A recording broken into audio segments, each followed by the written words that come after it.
Un contexte économique instable, des licenciements qui commencent à arriver par vagues.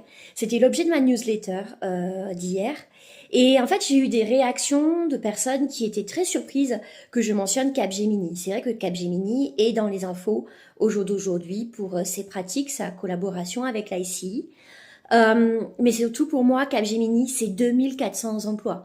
2400 emplois, je pense que c'est énorme par rapport au ratio des effectifs totaux en France des emplois de Capgemini. Et qu'est-ce que ça veut dire derrière? Et c'est pour ça que je le mentionnais dans ma newsletter.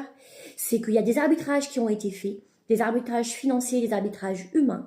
Et ces arbitrages, c'est une dynamique que n'importe quelle organisation peut avoir aujourd'hui en raison de l'instabilité économique, mais aussi politique.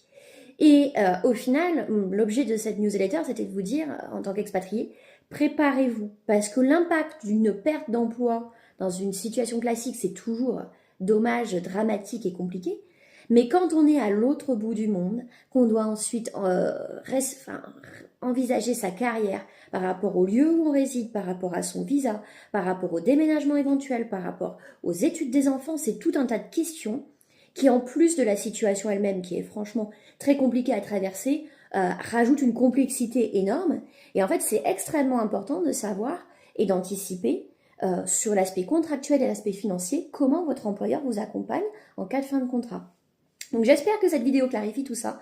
En tout cas, si vous souhaitez vous inscrire à la newsletter, n'hésitez pas.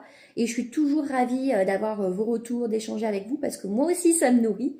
Donc n'hésitez pas, je vais mettre le lien de la newsletter juste après.